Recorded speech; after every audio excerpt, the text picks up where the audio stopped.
What's up, everybody? Chris here from Chris Gates Fitness. I'm in the kitchen today and I'm putting together a video for you guys about weighing and measuring food. I'm actually in Katie's kitchen. I wanted to call it Chris's kitchen, but I can't do that in good faith because most of what I know about weighing and measuring and cooking food is from my wife, who's actually recording this. We're in the kitchen. We're going to talk about weighing and measuring food because one thing I find that's kind of a pitfall for a lot of people when they're dieting is that some hidden calories can tend to add up quick, depending on the types of foods that you're eating. So I've kind of put out a big spread of foods here that we're gonna go through. We're gonna go through them pretty quick just so you can see some basic pointers as to the best practices in terms of weighing food, measuring food. We'll talk about reverse weighing as well, which is something that I think is a little less known, but it's something that's really valuable to, again, just make sure we're accounting for all of our calories. I'm gonna talk about a couple foods that may surprise you as well, some that I've found that the calories tend to add up quicker, or the nutrition label actually might be a little bit misleading, where that kind of takes us to weighing food is actually very beneficial to make sure we're getting the exact amount of calories, the exact amount of fats, protein, carbohydrates in our diet every day. So that's where we're starting. All you need to do to weigh and measure food successfully is make sure you have two things, one of which is a set of measuring cups. Pretty standard, you can get them anywhere. These were probably a couple bucks at the grocery store, and then a food scale. This is what I use for the majority of my weighing and measuring. Again, you can get these pretty cheap from a grocery store, off Amazon, online, but this is very, very crucial to make sure that you're getting the right measurements on your food. We'll be doing most of our work with this one, and I'll show you how all of this works in relation to measuring your food. So let's get after it. Okay, the first meal that we're going to put together and weigh out and measure is one that I actually eat a lot. So we're gonna do something with a little bit of rice, a little bit of meat, and some cheese. I'm gonna take a bowl and put it on my food scale, and the first thing you do is you turn the food scale on. If the food scale is off when you put your bowl or your plate or whatever you're serving food onto, if you put that on first and then turn the scale on, the scale will be at 0 when you start. So that's very important. So have your scale at 0, and then quite simply, we're gonna weigh out some rice, some ground beef, and some cheese. All right, so as you can see, I put rice in the bowl and I'm at 6.5 ounces of rice. That's exactly what I want. So we'll hit the tare button, level it to 0 again, and now I'm gonna put my ground beef on the scale. 6 ounces of ground beef is what I am after. It's just about 6, so that'll do it. So you see the ground beef has been added, and now we're at 6 ounces almost of ground beef. Once again, I will zero out the scale, and the last piece is to put on some cheese. So I'm going for 14 grams of cheese. So what I'll actually do, these first two measurements have been in ounces. I'm gonna hit the unit button on my scale and get it to measure in grams. And then I want 14 grams of shredded cheese on here. So I have 14 grams of shredded cheese along with the 6 ounces of ground beef and the 6.5 ounces of rice. When I put this into my Fitness Pal, I'll know exactly how many calories I'm taking in, how much protein, how many grams of fat, how many grams of carbohydrates. So you watch that all in real time. That took me maybe a minute or two. Very simple and easy to do. Basically, when you serve the food, just put the scale underneath and make sure you're measuring what you do.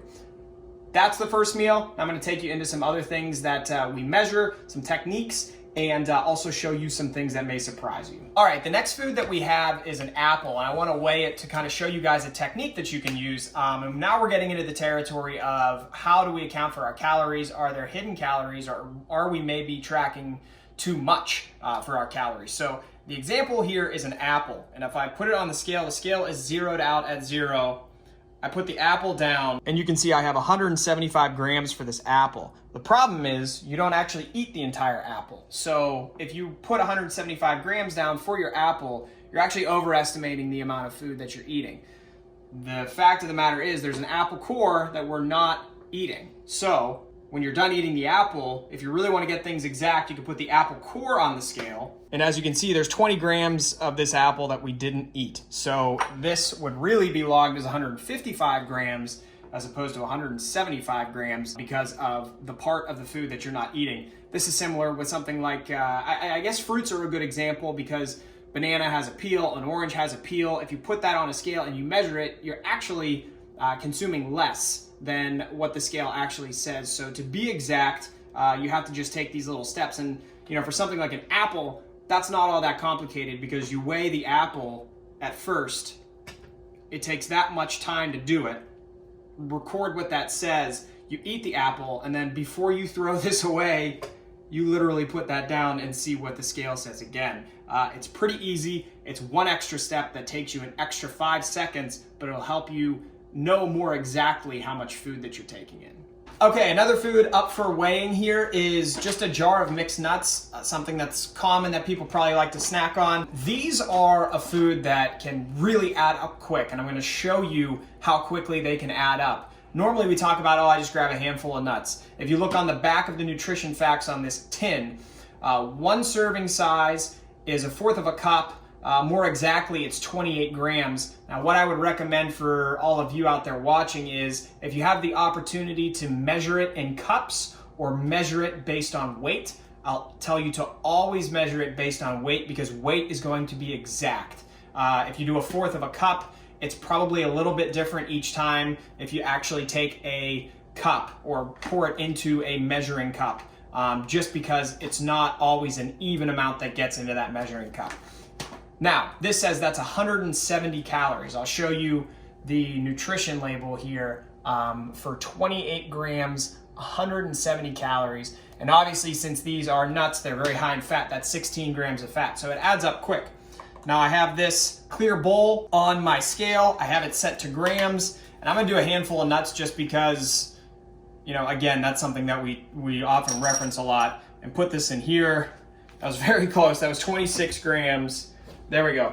28 grams of nuts on this scale, as you can see right there. Now let's zoom out and actually look at how much is in this bowl. That's almost nothing. How many times do you think that you actually have peanuts or mixed nuts and that is all that you eat? Chances are that's not the case. Chances are you're probably looking at something more like this, and that's 131, and I'm not a mathematician, but 28, 56, 112, I mean, we're talking about 5 servings of nuts, which means 170 times 5.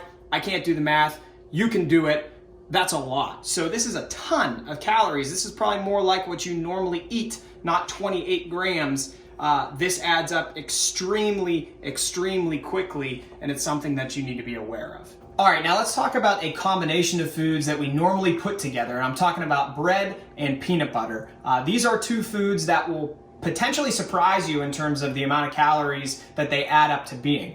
Now, I have a loaf of bread here. I'll show you that the nutrition label says that 1 slice of bread is 100 calories. Okay, so that's important to keep in mind. 100 calories for 1 slice of bread. And I'm gonna show you how you actually can't just assume that that is correct. So I took 2 slices of bread out of this loaf, and I'm gonna show you we're at 0 grams. Put the first piece of bread on the scale, and while the nutrition label says 38 grams for 1 slice, this is 43. So it's actually more than what the nutrition label says that you're taking in. So it's only a little bit more, but if we're eating a lot of foods that are like that over the course of a day, well, you could see your calories at the end of the day being wildly different than what you actually think they are. Another piece of bread from the same loaf, these two were next to each other. This one is less. We're talking a 7 gram difference between 2 slices of bread that were right next to each other and a loaf of bread. Now this can increase even more depending on the type of bread you're eating. If you're eating bagels, bagels are often wildly vary from one to the other because they're so much thicker. So something to be aware of. And let's talk about peanut butter too, because I know a lot of people love peanut butter. I love peanut butter. I've got a jar of peanut butter here that says the serving size is 2 tablespoons, which is 32 grams of fat, and that's 190 calories. So there is your nutrition label. Now, the way to properly measure something like peanut butter is to, once again, put it on the scale and zero the scale out. And how we're gonna measure this, it seems like something that would be difficult because it's like a paste, It's not, hey, I put a piece of bread down on a scale and I know how much it weighs. What we actually have to do with something like peanut butter is zero the scale out and then take a negative weight from it. And what I mean is you're actually going to go into the jar of peanut butter, scoop some out, and it's going to give you a negative number, but that negative number is actually how much you have on your spoon or whatever you use. So that ended up being 32 grams, which is, I'm impressed. That's actually exactly how much a serving size is. So this is one serving size of this peanut butter that's gonna get you 190 calories. But if you don't measure that out, you don't know exactly how much you're using. Peanut butter adds up really, really quickly. So kind of similar to peanuts and the mixed nuts that we looked at earlier, these calories can add up in a hurry. But using the negative measurement is a great way to measure things like peanut butter, jelly, any spreads. I'll put butter on toast and I will put the butter container on the scale and take the negative weight out of that. Again, these are just one extra step that you have to take in making a food that you normally make. It doesn't take long, but it just involves you taking that one step, being a little bit more precise with the food that you're eating. And at the end of the day, you're gonna have a much more accurate reading on how much you're taking in on a daily basis, which is very important depending on what your goal is. Okay, one last thing I want to show you guys is actually measuring out a protein scoop. This is another example of something where you're being a little more detailed, maybe extremely detailed, but it's another situation where you could be surprised where your calories are adding up, or the amount of protein you're tracking is adding up without you knowing it. If you're not familiar, basically any bag or jar of protein will tell you on the front how many grams of protein there are per serving. Now, the nutrition facts label on this one says one serving size is one scoop, and that scoop is going to get you 24 grams of protein. It's 120 calories. So if one scoop is 32 grams of protein, let's see what I get here. This is, one pretty level scoop. I'm gonna put it into this bowl just so we can measure it.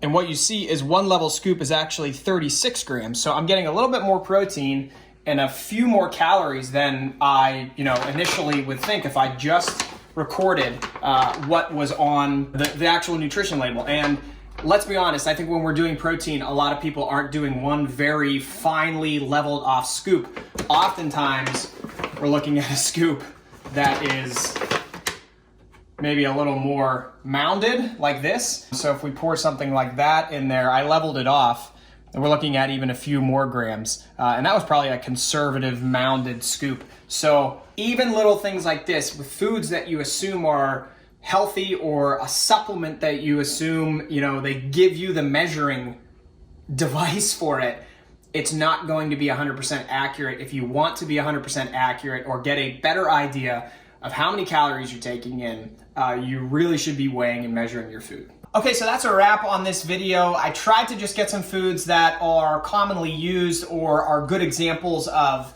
maybe pitfalls or hidden calories that we may run into with the foods that we normally eat. Like I said, I hope this was helpful. Just try and plan ahead a little bit and think about the foods that you're eating, and if there might be situations like kind of some of the ones we went through where you may or may not be overestimating or underestimating, because we talk about all different types of diet goals. I think when we talk about being on a diet, a lot of times we assume, oh, it's because I want to lose weight. There's a lot of people that are on a diet because they want to gain weight. So if you're underestimating, you're gonna have a harder time gaining weight or building muscle, whatever that goal is, because you're not getting the amount of calories you need or not getting the amount of protein you need. And then of course, if you're trying to lose weight, you're not going to have as consistent of your daily weigh-ins or your daily calories that you log into MyFitnessPal or any type of tracking app that you use if you're not weighing and measuring, just because there is variance with every food, with every nutrition label, and just taking that one extra step. Most of these involved one extra step to preparing the food that you already prepare, but taking that one extra step to make sure that you're getting an accurate readout. And if you do that, you're probably gonna find over time that things get more consistent and the results that you're seeing make more sense over time. So thanks for watching. If you guys have any comments or suggestions about this video or future videos you'd like me to make, please let me know. I appreciate you watching, and I'll talk to you again soon. See ya.